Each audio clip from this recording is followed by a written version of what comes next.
Hi friends, come on in. Let's grab our coffee and turn to Job chapter 18. Bildad's up again for round 2 and he is digging in his heels even deeper. I'm so glad that we are walking through this together because we cannot do this alone. Bildad is absolutely convinced that he's got the universe all figured out. Good people prosper, wicked people suffer. End of story. That's about how it works. So when he looks at Job, covered in sores, having lost everything, he sees proof of his theory. This is what happens to the wicked, he says. He paints this dark, terrifying picture of traps snapping shut, darkness swallowing everything, roots drying up, and memory wiped out. It's brutal, and the whole time he's aiming straight at Job. Now, Job keeps trying to explain. This isn't because of hidden sin. I've lived right before God, Job says.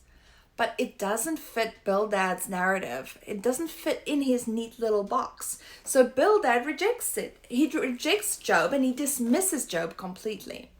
Here's the hard but honest lesson that we see in the mirror. We do the same thing sometimes. When someone's story or experience challenges our ideas, our theology, our politics, our view of how life should work, we can get defensive. We dig in, we reject the person instead of listening and letting God stretch us. But here's the truth that sets us free. We need to stay teachable. Life is too big. God is too wise for any of us to think that we have got it all nailed down. When we are faced with truth that doesn't fit our old beliefs, our narrative, the humble thing and the healthy thing is to be willing to change our minds. And holding on to lies or half-truths just to save face or keep us comfortable, our worldview comfortable, it hurts us way more than we realize. It keeps us stuck. It strains relationships. But when we let go of what's wrong, we lay it down and replace it with God's truth, that is freedom. And honestly, people respect that kind of honesty and humility far more than stubborn, I'm always right. Ephesians 4:22-25 talks about putting off the old self, speaking truth to each other, and living as new people in Jesus. 2 Corinthians 10:5 invites us to take every thought captive and make it obedient to Christ.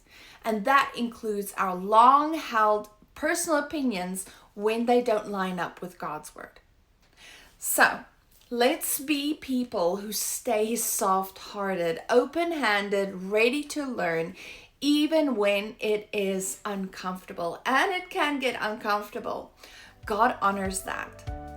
Thank you for joining me as we keep moving through Job together. If this has nudged on your heart toward a little more humility today, would you share the video with someone who might need the same reminder? God willing, I will see you tomorrow. And until then, stay teachable, stay close to Jesus, and know that you are deeply, deeply loved. Shalom, shalom.